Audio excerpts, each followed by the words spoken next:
Hi there. My name's Annie Von Essen. Most of you know me. I'm doing this unorthodox, at least for me, thing and coming into your inbox via a video today after many moons not even being in your inbox. And there's a couple of reasons for that. Um, First exciting reason is that I've been working on some new emails and some resources to send out. And that's because myself and a dear friend and colleague, Erika Murcia, we are getting ready to relaunch The Room Next Door, which is an online course supporting folks to navigate times of high stress and really increase their ability to pause, connect, calm down, have more energy so that they can continue to be of service with others. And I'm really excited because Erika and I are working on this round together after a 3-year hiatus, which is the same age as my son, so you can figure that hiatus out. And Erika is going to be in both classes, but is creating a class in Spanish, so it's really exciting.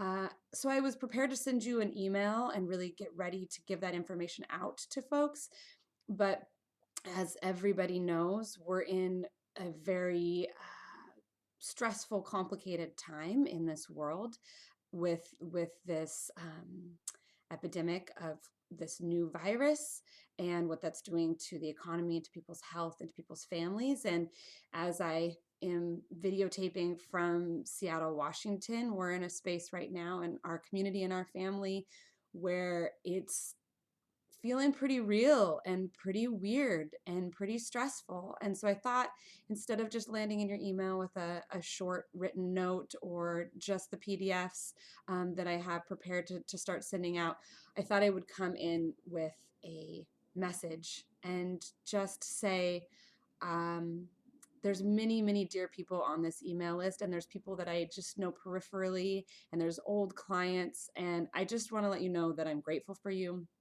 and I'm thinking about you.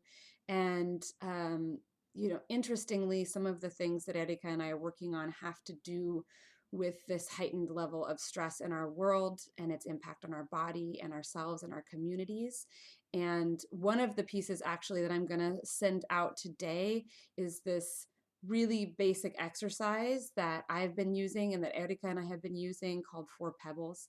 And I thought I would just offer it today for everybody in whatever space you're in response to all the things that are happening in this world. This may seem simplistic. It's actually, each piece is backed by scientific ways that our bodies work and our needs exist in response to dealing with stress and reducing like a continuous stress response. And it's feeling really real to me because this virus and the way it's landing in our hometown and state is making me feel quite a few things.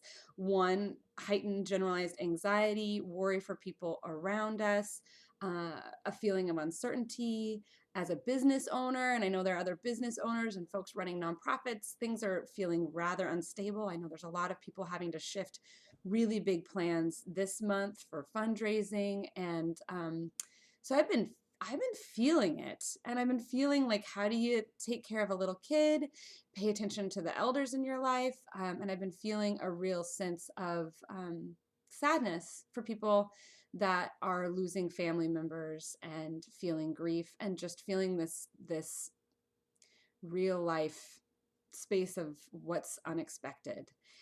So I'm holding that and holding some of the messages of my dear husband and partner, Roberto, who has also talked about as hard and traumatic as some of these events can be and how much change they're requiring. They're also requiring us to slow down. They're requiring us to check in.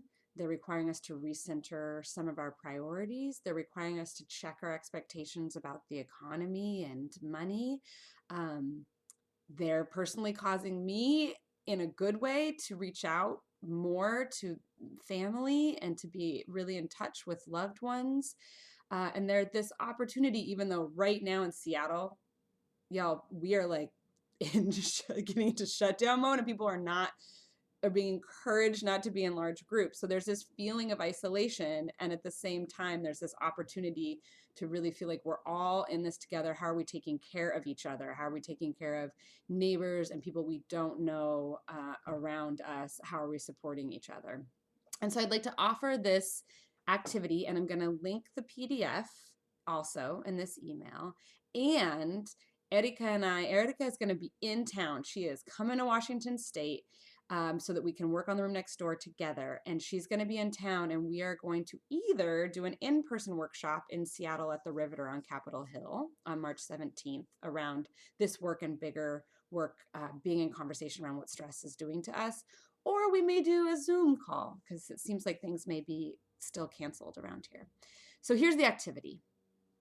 And again, check the Annie with her cheesiness. This is just an activity to the, like, this is based and steeped in some fact. And I was even writing it off until I started working on it again. So here's the process. Here's what you do.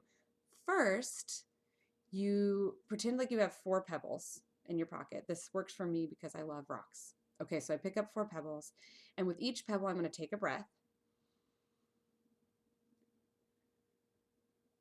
And then, as I hold one of the pebbles, the first pebble is for what am I thankful for in the moment? And just getting in touch in the midst of when it's really tricky and really hard, or when you have really amazing things happening that are also causing added stress to your life. Where's the thing that you're feeling thankful for? So right now I'm feeling really thankful for text calls, and I'm feeling really thankful for check-ins with each other. And I'm holding on to that. Then you pick up your next imaginary pebble. I guess you could do this with real pebble. You take a breath.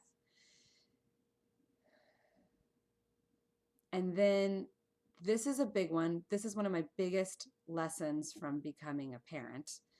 This is probably the one I leaned into the most in the last 3 years, is what can I ask for help with?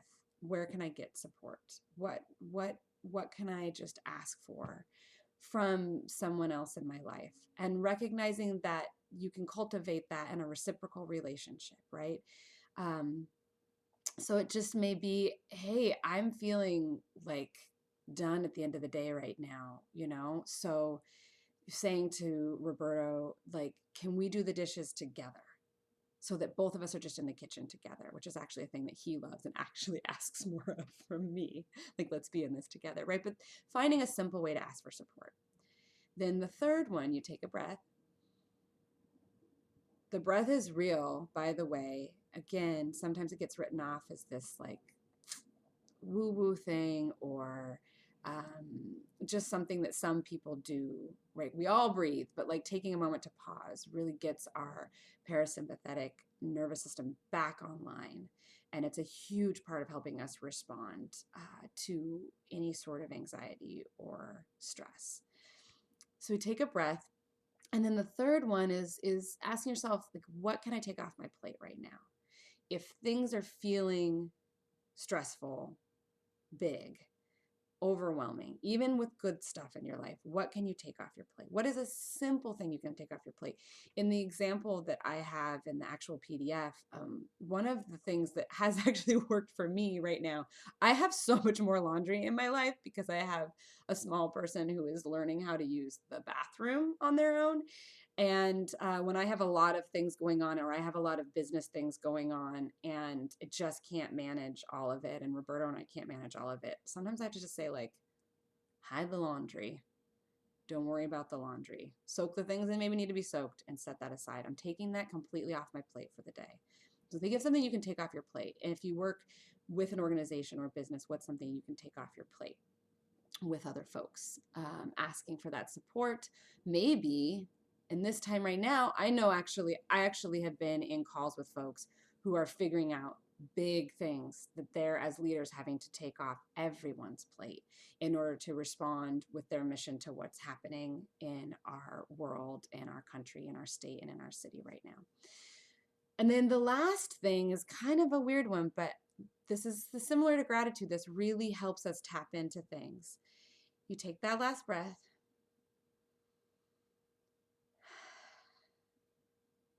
And then ask yourself, like, what's something I can do for someone else right now? And it may be actually recognizing something you are already doing for someone else and just being mindful of that. But what's something you can do? What's this offer you can offer, an act of service that you can provide for someone else? And here's the catch for all of the like extra take care of folks people in this circle. uh Something that is really truly doable, like it's not going to tax you. Like honestly, it's just for me right now, it's slowed down enough that I'm actually paying attention when someone enters into my space, that I'm asking how they're doing and I'm listening and making space for that so that we're in this space together. Um, Another act of service is just, you know, I make food for folks a lot right now. I make food for my family a lot right now. I often think of that as a task. But if I slow down and do it from a place of love and service, I actually feel different about it. It's less stressful. And I remember, oh, I'm doing this because I really want us all to have food to eat at the end of the day with the people that I really love in my house. So that's it, 4 steps. And in the middle of where we're all at right now and what we're all taking in, I hope that this small offer, that there's one piece of it that you can just pause and give to yourself and offer to yourself. I will be in your inbox a little bit more in the next few weeks because Erica and I, in the midst of everything, are really excited about launching the room next door again. And I'm really feeling like it's going to be an amazing space for a small group of us to be online for 8 weeks together, really talking about how we're going to take good care of ourselves so that we can really do the work in support of our communities and in support of the people that we love, in support of people that we don't even know yet, in changing this frantic pace that so many of us are living in. And so be on the lookout. I'm going to be sending free stuff, even if this isn't a course that you're interested in right now. You can pay attention and open up. And if you have any thoughts or questions or comments, feel free to send them my direction. I'm really grateful for all of you, and I hope that you are well. Thank you.